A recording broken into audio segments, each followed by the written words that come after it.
Zdvíhák by sa mal používať vždy s roztvorenou základňou. Není to možné skoro nikde. Hej? Čiže ho používame so zatvorenou, ale mal by ho niekto vždy kontrolovať. Pohyb hore alebo dole. Dobre?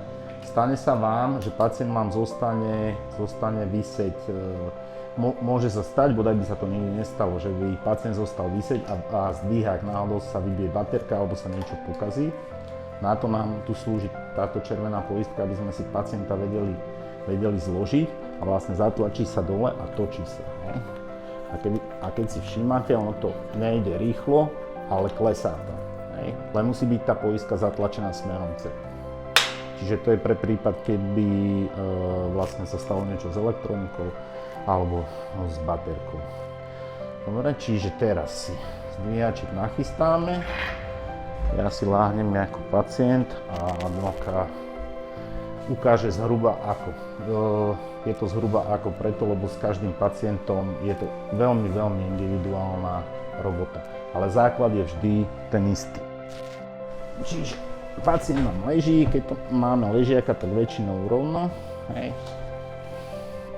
Pacienta si vlastne prevrátime na jednu stranu. Koleno, aby nám držal, tak koleno musí byť na tej strane kvôli rovnováhe, respektíve zaťažení, aby sa vám neprevracal. Hej. Keby ste nechali rovné nohy, tak sa vám bude prevrácať naspäť. Hej. Podložíme na jednu stranu záväz. Pacient môže ísť až na chrbet, aby zadok bol zdvihnutý. Hej. Teraz si pacienta prevalíme naspäť, opatrne. Dá sa to, keď ho poriadne podložíte, dá sa to aj takto a keď by náhodou, že je to pacient väčší, tak si ho vrátite naspäť, hej, len zábrany treba mať zdvihnuté, aby nám pacient nespadol. Čiže už takto, keď máme pacienta, záväz nachystaný, pridvihneme nohu, spodná časť nožná do kríža. Tak. Povystierať zhruba ten návlek, aby bol rovno. Ale aj to je veľmi, veľmi individuálne voči fyzimónii človeka a vlastne môžeme prísť k tomu, že podsunieme zdvíhák pod posteľ, znížime ho a vlastne pacienta si závesíme. Zdvíhák sa zníži a úprimne vám poviem najlepšie, aby ste vy vedeli, ako sa ten človek v tom zdvíhaku cíti, tak to treba vyskúšať na vlastnej koži. A vlastne takto závesy majú väčšinou dve alebo tri vlastne tieto úchyty na veľkosť pacienta. Hej. Jeden, druhý, tretí. Len potom treba myslieť na to, že väčšinou by to malo byť zhruba tá istá veľkosť, táto nám nevyjde, čiže dáme na dvojku. Ešte viac nižšie ten, no, tak. Úplne daj nízko, hej. Až teraz nám to ukazuje, že ten vlastne zdvíhák vieme zapnúť na tú istú veľkosť pacienta, hej. Máte ešte takto, Adi, počkaj, ešte máte zdvíhák bez opierky hlavy. To znamená, že zdvíhajú sa nohy, zdvíha sa telo. Ešte je záväz, ktorý nám podopre aj hlavu. Ja vám ho sem dodám, tam ide o to, že vlastne potom sa vešajú na protiláhle, vlastne proti pohybu sa vešajú nohy, hej, takisto proti pohybu sa vešajú na tieto konce. Vlastne telo alebo potom hlava, hej, keď vám ho sem dám. A vlastne teraz môžem pristúpiť k tomu zdvíhaniu. Ja nebudem absolútne nič robiť so sebou, aby ste sa toho nebali, kolegyňa to robí asi tretíkrát, takže tiež sa učíme. Mám dotaz. Daj. Tie ruky môžu byť voľno. Ja som ich chcela väčšinou ich nechávame rovno, preto aby sa tie ruky dali potom v pohode umyť, alebo si ich môže chytiť. Ono to veľmi závisí od toho, ako správny dotaz, od toho, že ako ten pacient čo nám dokáže alebo nedokáže. Hej? A hlavne, veľmi dôležitá vec, ako keď nám začne pacient hovoriť, že au, že ho niečo bolí, ať môže ísť ešte vyššie s tým zdvihákom, až sa mi nohy odlepia od postele. Čiže v tom prípade musí prísť k nejakej ďalšej skúške. A ono čo spravil ten zdvihák, alebo čo spraví, ale to spraví na nohách vždy, že vlastne on sa nám tu pokrčí. To môže byť nepríjemné pre pacienta, to znamená, že vy keď budete pacienta zdvíhať, vy si ho takto položíte, že kvázi na zadok, až pokiaľ sa tieto závesy šťastie neuvoľnia, ešte, dobre, a vlastne mu ten záväz napravíte v tejto polohe, hej. Tak, jasné. Čiže teraz dvíhaj. Čiže to je jedna možnosť, hej. Preto hovorím, že individuálne. A vlastne potom je ešte tretia. A zlož ma dole. Aha. Ten záväz môže byť ešte preložený do kríža. Len potom sa nejakým spôsobom tá hygiena robí ťažšie. Skúšali ste? No dobre, tak môžeme ísť, tak môžeme ísť hore.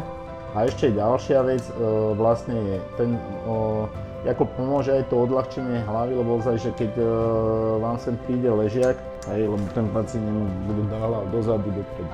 A vlastne teraz môžeš dostať, vlastne ideme do kúpeľky. Otvor dvere. Takto, dobre, môže sa za nohy, ale vlastne tuto na chrbte na každom závese je pútko, kde vlastne asi toho pacienta otáčam, pritočím ako chcem, hej. Čiže pomaličky máme čas, pozeráme, aby sme neotvorili tie prenádherné dvere. Tak. A musíš vycúvať, respektíve naotočiť. Tak. Tak. Tak. A vlastne teraz vieme ísť aj na dvecko a vieme ísť aj vlastne pod sprchu. Dá sa aj na stoličku, lenže musíš ísť z tejto strany. Takto musíš dať zdvíhať sem, tak. A už by si ma mala vedieť trafiť na tú stoličku. Dole? Áno, dole.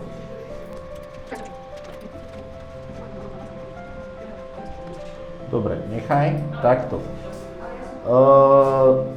Dievčatá, máte vlastne pacienta položeného kvázi na stoličke. Ležiak na tej stoličke neusedí nejakým spôsobom, hej? Toto je prenosný zdvíhák, slúži len na zdvíhanie, prenos pacienta, on neslúži na kúpanie. Je mi jasné, že sa bude používať vlastne, že pacienta vy ho spršíte v tom zdvíháku. Toto by nám fungovalo tak, ako má, je v tej kúpeľke, ktorú máte vzadu, kde vlastne s zdvíhákom vojdete nad vaňu, položíte si pacienta do tej vane. Samozrejme, že keď tu bude málo ľudí, alebo proste nebude na to čas, tak to budete robiť tuto v kúpeľke, hej. Ale v tom treba spraviť to, že vlastne teraz ma Adi zdvihni, ja budem rozprávať ďalej, lebo tu je zlá ozmena. A teraz ma polož na... Čo? Nie, na posteľ. Ako vieme ísť aj, vieš, ísť priparkovať aj k záchodu, môžeme to vyskúšať. Vlastne von musíš pozerať na to, hej. A hlavne ma musíš otočiť. Vlastne v domácom prostredí je čas aj na tú hygienu. Dievčatá, čiže týmto spôsobom ho vieme dostať aj na vecko. medzi tým, jak vlastne sa dáva pacient dole, tak ho napravujeme nohy, alebo si ho presúvame ďalej, aby sme ho potom, keď ho položíme, nezostal nám skrčený na tej posteli. A vlastne takto zložíme, pokiaľ sa nám neuvoľnia tie pásy na tom závese. Vypneme ho zo závesu a opačným spôsobom vlastne ten záves vysunieme z pacienta. Pacient by mal byť čo maximálne utretý alebo suchý. Ten záves, bohužiaľ, on suchý nebude úplne, aj keď toto je toaletný záves, ktorý sa používa na sprchovanie. Čiže tento proces vlastne bude musieť byť trošku svižnejší. Vlastne vyťahne záves podobná, to znamená, že tak otočíme pacienta, čo najviac ten chvíľu to vydrží a vyšmykneme ten záves pod neho. Otočíme pacienta, vybavené. Ale na čo vás chcem upozorniť? Tam už sa bol používaný 2-krát alebo 3-krát a už sa tam chytá kameň. Ten kameň sa nám bude chytať do tých koliečok, predných, zadných, hej, a za chvíľu s tým zdvihákom nepohnete. Sa to zakusne tam, lebo fakt by tam nemala ísť voda. To znamená, že keď sa tá hygiena spraví, treba poutierať ten zdvíhák a raz tak týždenne nech údržbár pre istotu s nejakým VDčkom prestrieka vlastne tieto vnútorné ložiska. Dobre? Áno, 130 kg ten, ale do 150 bez problémov. Nabíjanie pred hygienou, pred večer. No, nechávame ho celú noc. Tam sa mu nič nestane, ale celú noc je pokojný. Áno, jemu sa neublíži, nie. Takto. Máme tu ešte, keď sa nám pokazí ovládač, tak tu máme ovládanie na baterke, hore, dole. A keby nám nikdy sa to nestalo, ale začal výťah samotný behať hore-dole, zaklapnete tlačítko, odpojí sa prúd a už nikto s tým nič nespraví. To je prvá vec, ktorú treba pozerať, že keď zrazu zdvíhák nejde, že či nie je zatlačené stop tlačítko a ono sa povolí, že sa len pootočí a ono vyskočí. Dobre? Takže tak.